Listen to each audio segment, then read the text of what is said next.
The story kicks off way back in the groovy year of 1968 when hair was big and worries were small. We meet the neighborhood bombshell, Iris, and her main squeeze, Paul. They're cruising in his Cadillac, and he's got her blindfolded with the scarf like he's about to kidnap her. She can't stop laughing, dying to know what kind of surprise, he's got cooked up. With a huge grin, Paul unties the scarf. Iris's eyes go wide. She's frozen on the spot, not believing what she's seeing. In front of her is a building taller than her and all her dreams combined. A brand spanking new architectural masterpiece, a 150-meter skyscraper built in just 5 months. And by pure coincidence, tonight's its grand opening party. The whole vibe is electric. Before they even set foot inside, Iris spots something off to the side. Some annoying little brat getting an earful from a security guard who's got him by the scruff of his neck. The kid's crime? Dipping his hand in the fountain and flicking coins. It was a blink and you'll miss it moment, but it was like tossing a rock into a pond. It's going to make ripples that'll eventually reach you. If you didn't get that, you're not paying attention. They snap a picture for the memories and head for the elevator, which is packed tighter than a can of sardines. It felt like the 9:44 a.m. bus. They ride up to the top floor and find themselves in a whole other world. A ridiculously posh restaurant for the big shots, but its floors and walls are all glass, with crystal chandeliers hanging from the ceiling, looking like they could drop on your head at any second. But the good times don't last. Even though Paul had a reservation, his name isn't on the list, like he's trying to get a government-issued apartment. To smooth things over, the host tells them, feel free to have a drink at the bar, but dinner's a no-go. Paul is about to blow a fuse, but Iris calms him down. To make him feel better, she plucks a red rose from a vase and puts it in his jacket pocket. As she does, a damn thorn, a son of a bitch, pricks her finger. And right there, folks, was the first call from Death's hotline. The first sign that this night wasn't going to end well. A moment later, we find out that Iris's lovely, delicate Iris has a killer fear of heights, worse than her fear of cockroaches. When she got close to the window and looked down, her stomach did a flip and she ran to the bathroom like she just heard terrible news. In that exact same second, a piece of crystal from the chandelier decides to do a little bungee jump of its own, landing on the glass floor and making a tiny crack nobody saw. In the bathroom, Iris bumps into the party's singer, a cool, witty lady. She looks at Iris and goes, "Honey, why is your face all pale? Congrats, you look pregnant." Iris's face turned into a rainbow. At first she denied it, but then admitted in the whisper that she thinks she's 2 months along but hasn't told Paul yet because she's scared he'll freak out. The woman laughed and dropped a killer line. If he really loves you, he'll be as happy as if he just won the World Cup.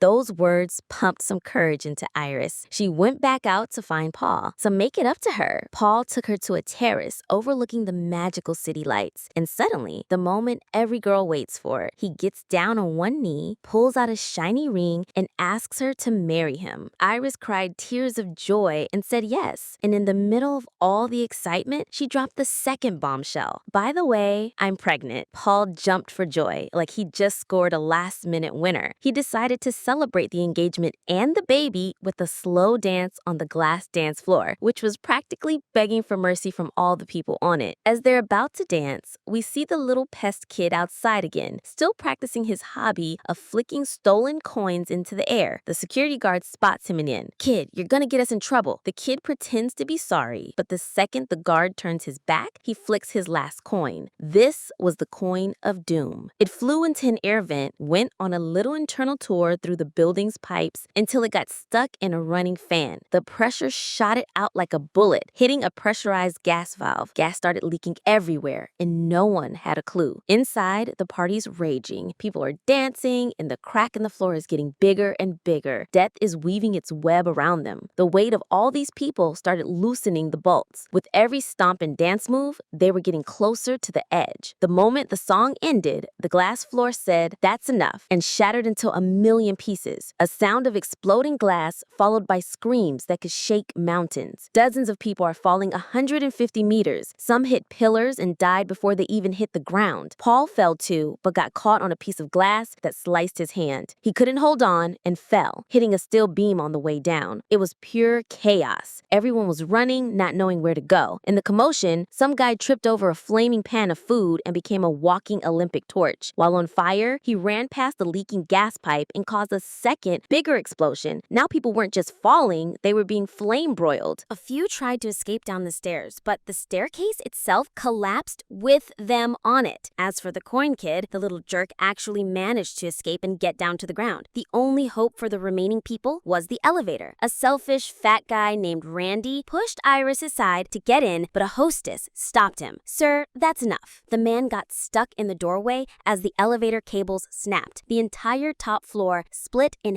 half like the Titanic. A woman fell against a window, and we thought she might survive, but that damn coin fell on a piano, and the piano fell on her. And now, allow me to say, the next scene gave me a weird sense of satisfaction. The little pest walks out of the building with a victory smile on his face like he just liberated a country. And suddenly, a whole-ass piano falls on him from the sky. Pancaked him, a scene I enjoyed so much I felt kinda evil. But honestly, he had it coming. Every last piece of piano that hit him. Amidst all this, Iris is in shock, thinking she's alone until she hears a baby crying. It's the son of the singer she met. The two of them try to escape, but the building is giving up. It collapses and a steel rebar flies right through both of them. And suddenly, we're back in the present. We meet our hero, Stephanie, waking up startled in the middle of a college lecture. Everything we just saw was a nightmare within a nightmare. Stephanie wakes up again in her room, drenched in sweat. She tells her roommate she's been having the same dream for 2 months about her grandmother, Iris, whom she's never met. The next day, she goes home and asks her dad about an old box to find her grandma. Her dad says he threw it out long ago, on the day her mom ditched them. Her brother, Charlie, comes home and barely looks at her like he's seen a ghost. He says he's going to a relative's house and his sister offers him a ride. Before she leaves, her dad warns her, "Listen, don't you dare bring up your grandmother over there. Got it?" In the car, Stephanie vents to her brother, telling him these nightmares are going to ruin her future. They arrive at her Uncle Howard's place with his wife Brenda and their kids, Julia, Eric, and Bobby. Without beating around the bush, Stephanie asks her uncle about her grandmother. Howard tells her the topic is closed, but after she keeps bugging him, he tells her that her grandma went crazy after Paul died and the state took her kids away. Years later, she started sending creepy letters telling them to protect the children from death. Uncle Howard's wife Brenda, on the sly, gives her a wink and tells her there's a letter with the address in the drawer. Stephanie finds an old photo of her grandparents with an address on the back. She goes to the address, which turns out to be a house creepier than a horror movie set. She rings the bell. An old woman's voice tells her to get lost. When she says she's her granddaughter, the door creaks open. Inside, she finds an old, stiff Iris who tells her she looks just like her mother. Then Iris drops the bombshell. "What you dreamt? That wasn't a dream. That was my vision. And because of it, I saved everyone that day. But death kept hunting them, one by one." As she's talking, a lamp is about to start a fire, but she catches it, smiling at death with sarcasm. She warns Stephanie that she's in the circle now and has to stay with her. Stephanie gets scared and bolts. For the first time in years, Iris leaves the house, runs after her, gives her a book of her research on death, and takes a step back. Leaving the house was her end. Cut to her funeral. Stephanie's mom, Darlene, shows up out of nowhere. Stephanie can't stand the sight of her and leaves. The next day at Howard's house, they're having a barbecue. A series of dumb events begins. A glass breaks, a piece falls into the ice, there are peanut cookies and Bobby's allergic, a broken trampoline, an air hose inflates. Stephanie senses disaster and rushes over. When she arrives, Howard steps on the glass, loses his balance, and falls. Cut to his funeral. After the funeral, Stephanie is sure death is following a list. Next up are Howard's kids. She warns them, but nobody believes her. They think she's gone crazy like her grandma. That night, Eric is at his tattoo shop. A chain gets caught on his nose piercing,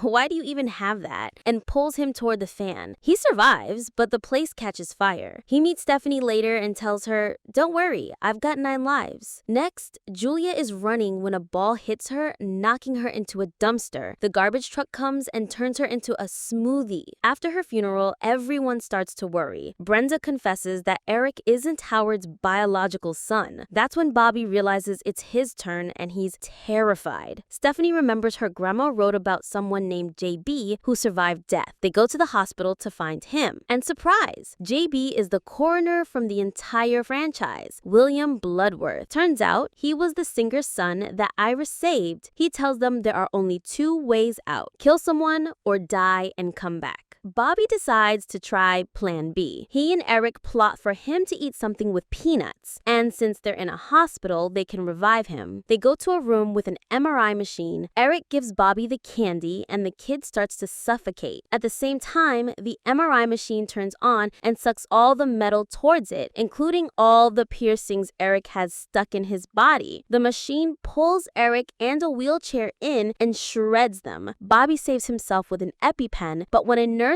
opens the door, a spring from a candy machine flies out, hits him in the head, and kills him. Now it's Darlene's turn. She decides to isolate herself in her grandma's cabin to protect her kids. As they're getting in the car, it sparks and the cabin explodes. Darlene saves Charlie and tells him, "Go save your sister." At that moment, a light pole falls and finishes her off. Charlie saves his sister from drowning. Sometime later, on Charlie's graduation day, Stephanie's fixing a rose on his lapel when a thorn pricks her. They meet a doctor, and Stephanie tells him Charlie brought her back from the dead. The doctor says, "No, sweetie, you were unconscious, but you were never clinically dead." The film ends as the coin falls onto a train track. The train derails and heads straight for Charlie and Stephanie. They escape it, but a lumber truck hits the train and logs fly off, turning them both into minced meat. Ladies and gentlemen, when death sets its sights on someone, it never, ever lets go.